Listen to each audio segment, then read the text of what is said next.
So, whatever happened to that classic 1970s superhero action-adventure series containing everyone's favorite red, white, and blue Amazonian princess and crime-fighting superhero Wonder Woman? Let's find out. Movies, music, and monsters.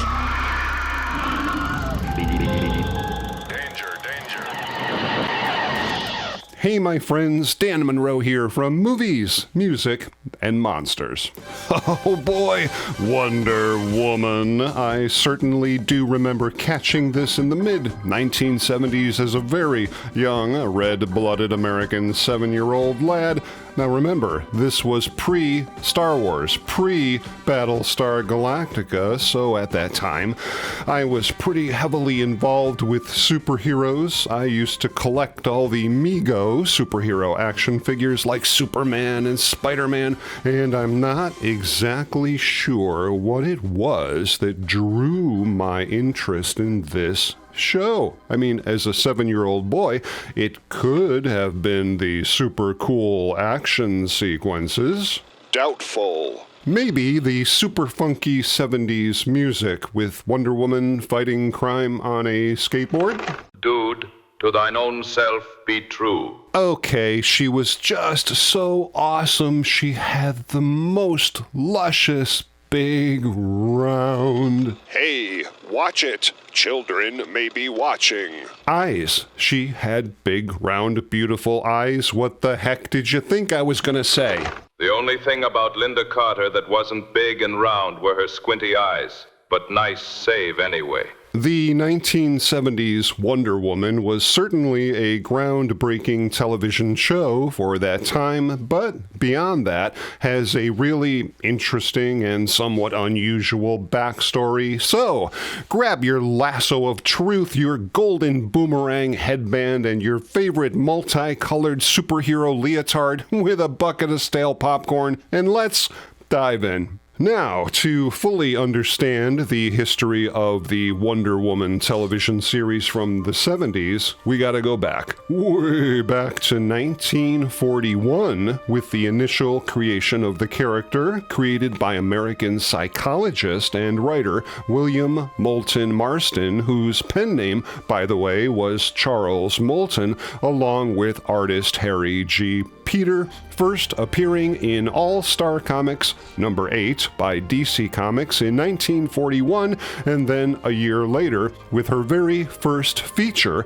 in Sensation Comics number 1 in January of 1942, leading at that point to her very own comic book series. Yes, Charles Moulton. Wasn't this the very same guy who helped to create the very first polygraph lie detector machine? Yeah, but every time they asked him about it, he lied. Makes sense. His initial concept for DC Comics was to create a female superhero character, not the typical damsel in distress that you would more commonly see in comics of the time, that didn't necessarily rely solely on their fists to fight crime, but rather fighting crime with love and compassion. And the plexiglass plane. What was the Windex budget on this show?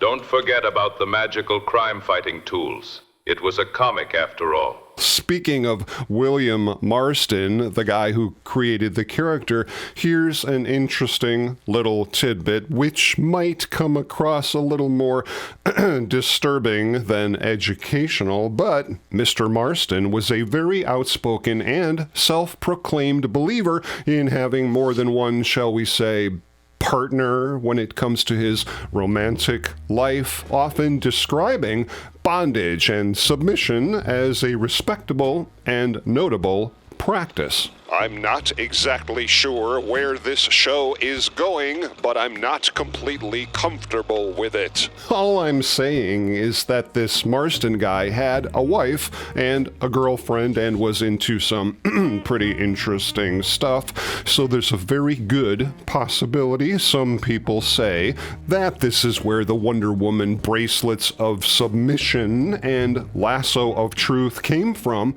You know, she's always tying up her opponents and then forcing them into submission. Fact is, many of the original comic books show Wonder Woman getting spanked, and Wonder Woman spanking other people. Okay, moving on. This particular version of the Wonder Woman TV series was not the first attempt, or even the second for that matter. It was actually the third in 1967, right smack dab in the middle of everybody going crazy for the colorful, campy Batman television series. The very first Wonder Woman TV pilot was produced with a very strange title called Who's Afraid of Diana Prince, which was, of course, supposed to be a pilot for an actual television series, and this is really very super interesting. When Diana turns into Wonder Woman, the actress also completely changes, with Wonder Woman this time being portrayed by none other than Linda Harrison. Nova. I know, right? At any rate, the show was more or less designed to be, I guess, a sitcom. There wasn't any interest in this pilot, so the show was never picked up, and this particular pilot was never aired. Then, in 1974, ABC aired a TV film simply called Wonder Woman, produced by Warner Brothers, starring Kathy Lee Crosby as the title character, which was intended again as a pilot for another potential series, which never really got off the ground, and for pretty obvious reasons, in my opinion. The Wonder Woman in this TV movie had little, if no resemblance, like at all, to the traditional character in the comic books, in either her costume or her superhero abilities. I don't know, it had more of a James Bond spy thriller vibe, which coincidentally did follow some of the aspects of some of the original comic book stories, but that just wasn't enough to launch the new series, with the ratings of the film being described, and I quote, as respectable but not exactly wondrous, so ABC just passed on the pilot. Sorry, but if Wonder Woman doesn't have that sexy red, white, and blue leotard, I'm simply not tuning in. And gold. Don't forget the marvelous gold. All my life I've been in love with its color, its brilliance, its divine heaviness. I welcome any enterprise that will increase my stock. Point made, Goldfinger. You just like her gold brassiere and waistband. Well, duh. But never let it be said that a Hollywood production studio would ever give up the possibility of an idea that might make them a gazillion dollars. So Warner Brothers and ABC didn't completely give up on the idea, feeling that a Wonder Woman TV series still had some potential. And it really didn't take too long. I mean, like within a year, another pilot was in production, and to separate it from the last pilot movie, the producers gave this version another really unusual title, The New Original Wonder Woman, with a script being written by Stanley Ross, who coincidentally was also a writer on Batman, and who was specifically instructed, by the way, to be much more faithful to the concepts and character aspects of the original comic book, right down to the setting of the pilot being smack dab in the middle of World War II, which is the era in which the original comic book took place. You know, the holidays are quickly approaching, and believe me, there's absolutely nothing worse than getting right down to the last minute and rushing all your Christmas shopping with only a week to go. What a holiday nightmare! But not with today's sponsor, Raycon. With Black Friday rapidly approaching, you can keep your ears open and your favorite holiday playlists rolling with Raycon's Essential Open Earbuds. I know I've mentioned it before, but I literally literally have every single Raycon product that they offer, the original earphones, the headphones, and now these awesome open-ear earbuds that let you stay connected to everything that's going on around you while enjoying your favorite music at the same time. Perfect for a long walk, a brisk jog, or just kicking back with your favorite podcast. They actually sit outside your ear canal so you can stay aware of other stuff going on around you, like traffic or coworkers, or even the wife telling you it's time to take out the garbage. All of this without sacrificing any audio quality. And now with Raycon's Black Friday and Cyber Monday sales, you can save up to 30% on all their incredible audio products. Unlike other earbuds, these keep your ears open to what's going on around you while still delivering awesome sound, super lightweight, super comfortable, and they have a very secure fit, which means they're not going to fall out while you're at the gym or out on a walk or whatever. And the best part is that Raycon delivers the exact same premium audio quality as the other big name brands, but at about half the price. Throw on top of that over 3 million happy customers and a 30-day happiness guarantee. I mean, come on, how cool is that? Black Friday is right around the corner, and Raycon products are now up to 30% off site-wide. It's the absolute perfect time to upgrade your sound or get a head start on all that Christmas shopping. These deals are not going to last long, so simply click the link in the description below or go to buyraycon.com/Dan Monroe Open to save on all the incredible audio products that Raycon has to offer both now and this holiday season. And now back to Wonder Woman. Okay, but who could they get to wear the ever-popular skin-tight leotard this time around? Your mama. Don't make me come over there. Then there was an extremely intensive talent search that began in hopes of finding anyone to portray this beloved character.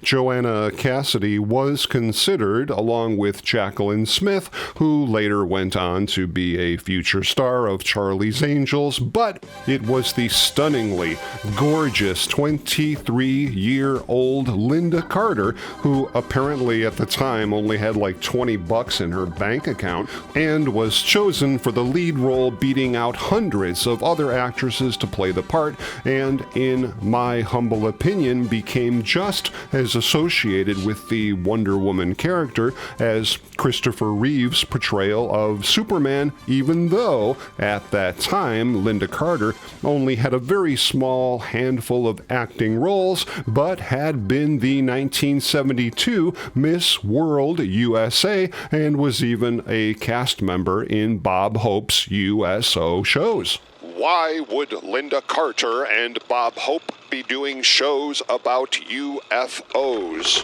Not UFO, idiot.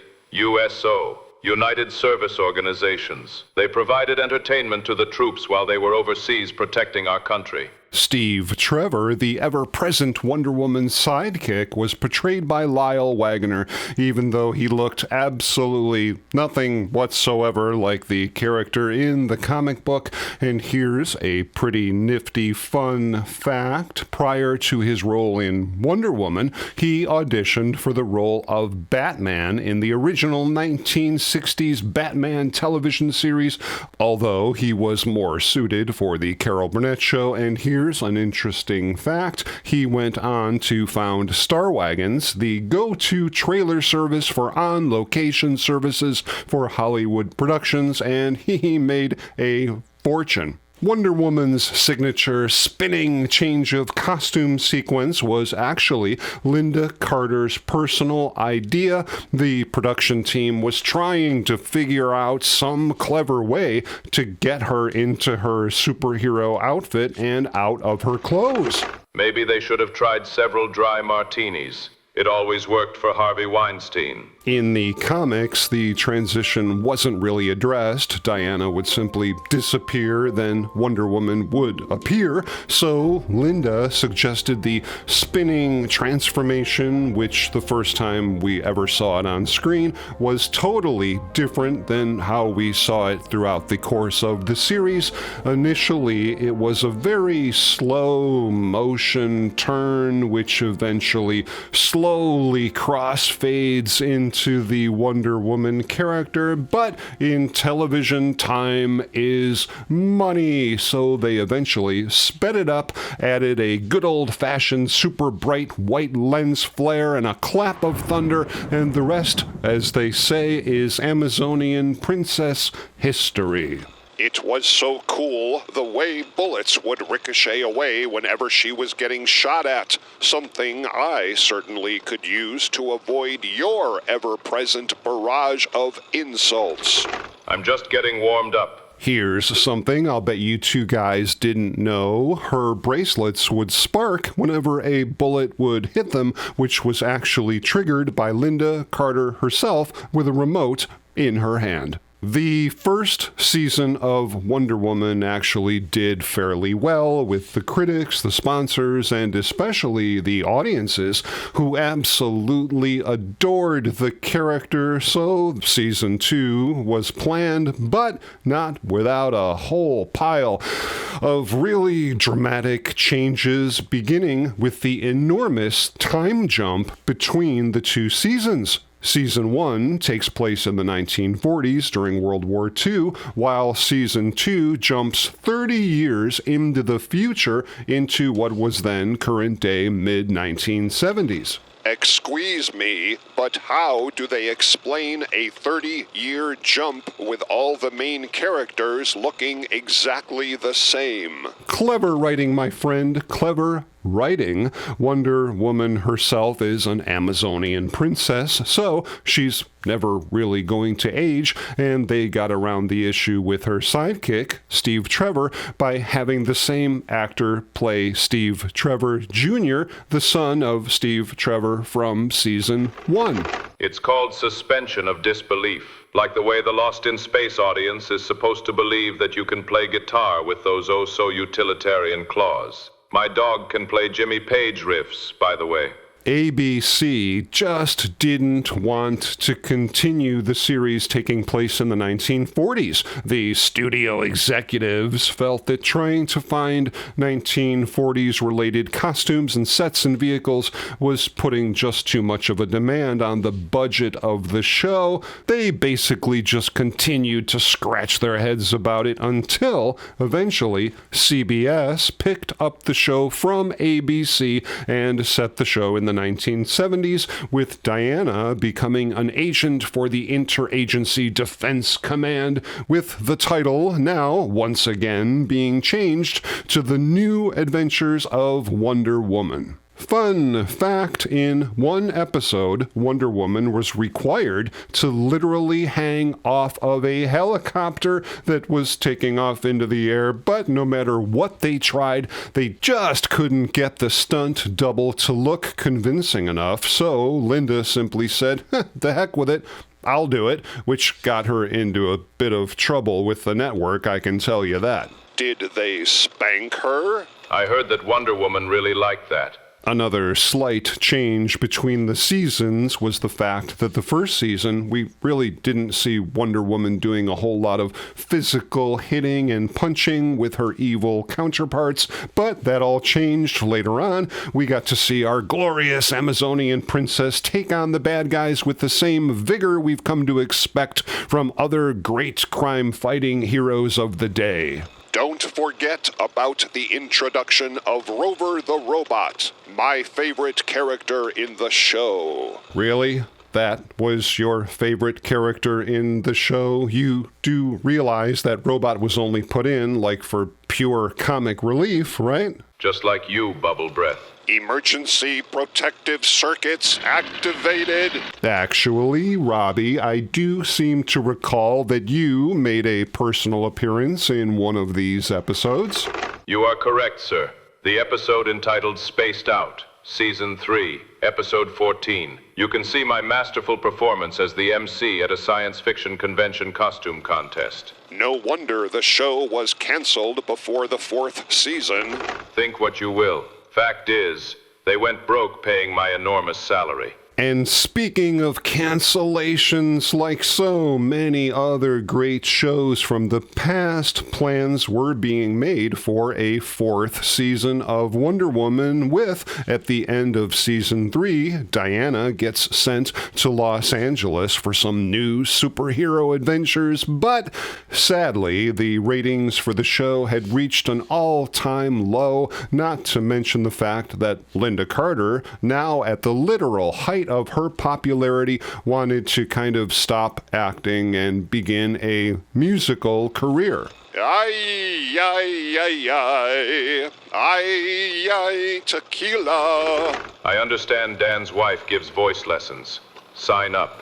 Okay, but what about all the super cool tight costumes and imaginative props from the show? Well, just this past May, at a Julian's auction, an original Wonder Woman tiara headpiece with earrings sold for $26,000. One of Linda Carter's lasso of truth props sold at the same auction for over $32,000. A pair of Linda Carter's knee-high Wonder Woman boots sold for $52,000, and here's the big one, an original Wonder Woman bodysuit with production-made bracelets sold at a Julian's auction for $130,000. And her panties of truth sold for $300 million. Oh, no, you didn't. Yeah, like you didn't bid on them. Wonder Woman was not only a highly beloved television series from days long gone, but more importantly has become a staple of superhero entertainment to the countless numbers of Wonder Woman fans all over the world, but more than that, helped to launch a cultural icon that still resonates with audiences today, taking its place with other great and not so great superhero television shows of the 70s and 80s, including The $6 Million Man, Shazam, The Secrets of Isis, The Bionic Woman, Electro Woman and Dyna Girl, The Amazing Spider-Man, The Incredible Hulk, Man from Atlantis, and so many more. We could be here all day, but that, my friends,